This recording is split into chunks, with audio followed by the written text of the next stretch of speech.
Assalamualaikum warahmatullahi wabarakatuh. Untuk sahabat SG Toktil semuanya, bagaimana kabarnya? Semoga sehat selalu ya. Baiklah sahabat, melalui penjelasan dalam video saya memberikan informasi terkait fibroadenoma mammae pada payudara. Untuk menjelaskan lebih dalam mengenai hal ini, saya susun daftar pertanyaan yang berkaitan dengan fibroadenoma mammae, seperti apa yang dimaksud dengan FAM pada payudara? Apa saja yang menyebabkan timbulnya FAM pada payudara? Kemungkinan apa yang akan terjadi jika penyakit FAM pada payudara tidak segera diobati? Apakah ada makanan yang memicu tumbuhnya FAM? Bagaimana cara penanganan FAM secara medis? Apakah FAM bisa disembuhkan? Tonton video ini hingga selesai untuk mendapatkan jawabannya.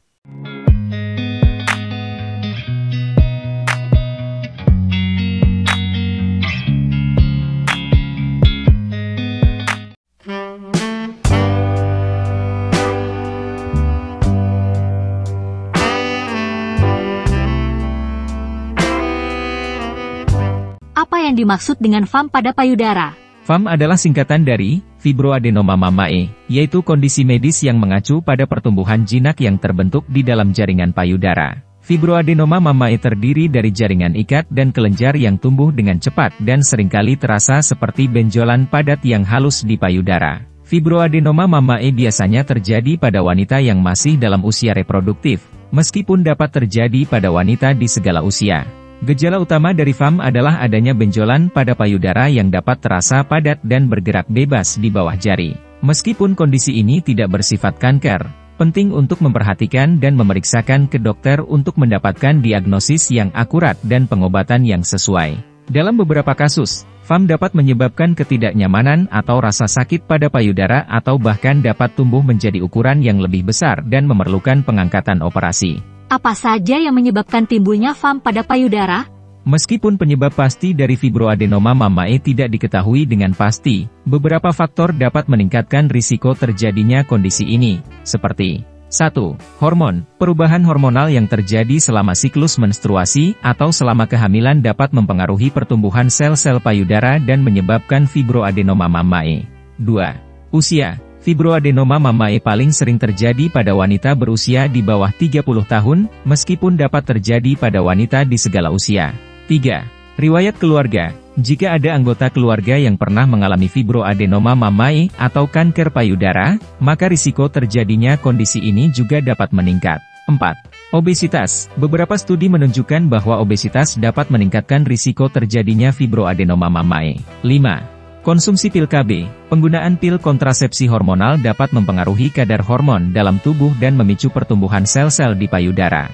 Meskipun demikian, sebagian besar fibroadenoma mammae adalah jinak dan tidak menyebabkan masalah kesehatan yang serius. Namun, penting untuk memeriksakan ke dokter jika ada benjolan atau perubahan lain pada payudara, agar dapat mendiagnosis kondisi secara akurat dan menentukan pengobatan yang sesuai jika diperlukan.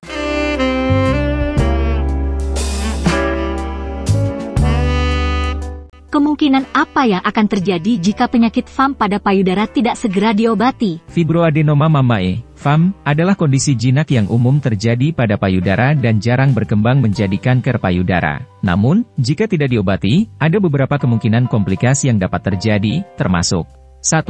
Pertumbuhan yang lebih besar. Beberapa jenis FAM dapat terus tumbuh menjadi ukuran yang lebih besar dan menyebabkan ketidaknyamanan atau rasa sakit pada payudara. Jika FAM tumbuh besar, hal ini juga dapat memengaruhi penampilan payudara dan membuat seorang wanita merasa tidak nyaman atau tidak percaya diri. 2. Kesulitan dalam mendeteksi kanker payudara. Fibroadenoma mammae dapat mengaburkan hasil pemeriksaan payudara seperti mamografi, karena FAM dapat terlihat seperti kanker payudara pada hasil gambar. Ini dapat membuat deteksi kanker payudara menjadi lebih sulit. 3. Kecemasan. Adanya benjolan pada payudara, bahkan jika jinak, dapat menyebabkan kecemasan dan ketakutan pada seorang wanita. Jika tidak diobati atau diawasi, kecemasan ini dapat berdampak pada kesejahteraan mental dan emosional.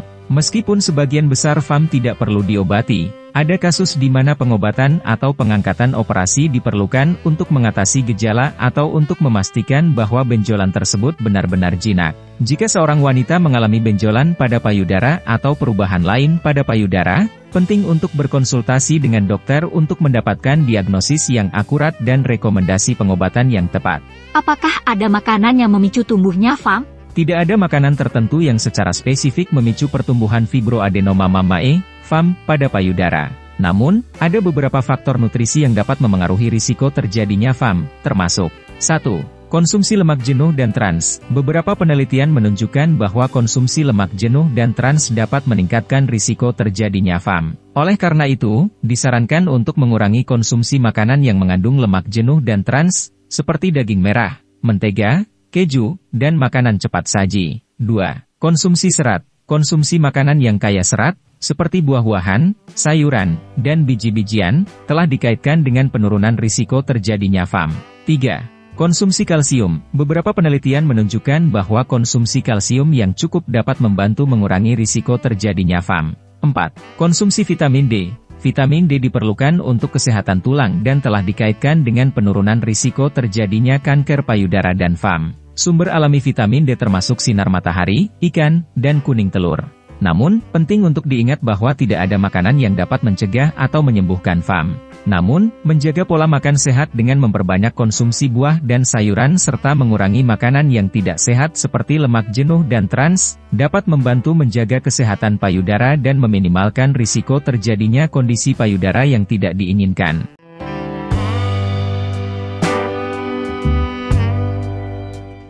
Bagaimana cara penanganan FAM secara medis? Penanganan fibroadenoma mamae, FAM, tergantung pada beberapa faktor, termasuk ukuran dan lokasi FAM, usia pasien, gejala yang dialami, dan sejarah keluarga kanker payudara. Jika FAM kecil dan tidak menimbulkan gejala atau ketidaknyamanan, dokter mungkin akan merekomendasikan pengawasan rutin dengan melakukan pemeriksaan payudara secara teratur dan melakukan tes pemindaian seperti mamografi atau ultrasonografi. Dokter mungkin juga merekomendasikan perubahan gaya hidup, seperti mengurangi konsumsi kafein dan memakai bra yang nyaman. Namun, jika FAM lebih besar atau menimbulkan gejala seperti rasa sakit atau ketidaknyamanan, dokter mungkin merekomendasikan pengangkatan operasi. Beberapa metode operasi yang dapat dilakukan meliputi 1. Eksisi, dokter akan melakukan operasi kecil dan memotong FAM dari payudara. Setelah operasi, jaringan FAM dapat dianalisis secara patologis untuk memastikan bahwa benjolan tersebut jinak. 2. Biopsi, biopsi jarum halus adalah prosedur di mana dokter menggunakan jarum halus untuk mengambil sampel jaringan dari FAM. Sampel jaringan kemudian dianalisis secara patologis untuk memastikan bahwa benjolan tersebut jinak. 3. Ablasi radiofrekuensi. Ablasi radiofrekuensi adalah prosedur di mana dokter menggunakan energi listrik untuk menghancurkan jaringan FAM. 4. Krioterapi. Krioterapi melibatkan penggunaan cairan nitrogen dingin untuk membekukan dan menghancurkan jaringan FAM. Namun, penting untuk diingat bahwa pengangkatan operasi dapat meninggalkan bekas luka pada payudara dan berdampak pada bentuk dan ukuran payudara. Oleh karena itu, pasien harus membahas opsi pengobatan yang paling sesuai dengan dokter mereka dan menimbang manfaat dan risiko dari setiap prosedur. Apakah FAM bisa disembuhkan? Fibroadenoma mamae, FAM, adalah kondisi payudara yang umum dan jinak, artinya tidak bersifat kanker atau ganas. FAM biasanya tidak memerlukan pengobatan jika ukurannya kecil dan tidak menimbulkan gejala. Namun, jika FAM menimbulkan gejala atau ukurannya terus bertambah, pengobatan dapat diperlukan. Pengobatan FAM dapat dilakukan melalui operasi pengangkatan, eksisi, atau metode non-bedah seperti biopsi atau ablasi radiofrekuensi. Pengobatan FAM biasanya efektif dalam menghilangkan benjolan, dan pasien biasanya membutuhkan waktu pemulihan yang singkat. Namun, penting untuk diingat bahwa meskipun FAM dapat dihilangkan dengan pengobatan, ini tidak menghilangkan risiko kembali muncul atau tumbuhnya benjolan baru. Selain itu, pengobatan tidak bisa menjamin bahwa FAM tidak akan berubah menjadi kondisi yang lebih serius, seperti kanker payudara. Oleh karena itu, pengobatan dan pengawasan secara rutin sangat penting untuk menjaga kesehatan payudara dan meminimalkan risiko terjadinya kondisi payudara yang tidak diinginkan. Dalam kesimpulannya, FAM dapat dihilangkan dengan pengobatan, namun, pengobatan tidak dapat menjamin tidak akan kembali tumbuh atau berubah menjadi kondisi yang lebih serius. Oleh karena itu, penting untuk melakukan pemeriksaan payudara secara teratur dan berkonsultasi dengan dokter jika terdapat perubahan pada payudara.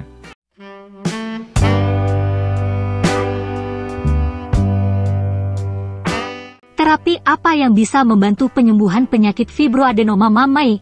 Ada berbagai macam terapi yang bisa membantu penyembuhan penyakit fibroadenoma mammae.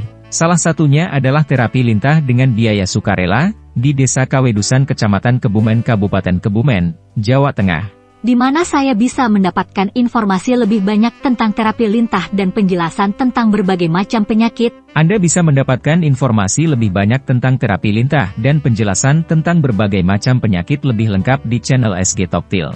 Di mana saya bisa mendapatkan petunjuk jalan menuju tempat praktek terapi lintah tersebut secara jelas? Petunjuk jalan menuju tempat praktek terapi lintah tersebut secara jelas bisa Anda lihat di channel SG Toktil. Selesai sudah pertanyaan sekaligus jawaban yang menjelaskan tentang penyakit fibroadenoma mammae yang bisa berkembang menjadi kanker payudara. Semoga bahasan kali ini bermanfaat untuk sahabat semua. Jangan lupa subscribe, like, share dan komentar di bawah mengenai penyakit fibroadenoma mammae. Dan apabila ada yang perlu sahabat sampaikan, bisa berupa informasi yang bermanfaat, ataupun pertanyaan kepada kami silahkan isi komentar di bawah. Terima kasih. Wassalamualaikum warahmatullahi wabarakatuh.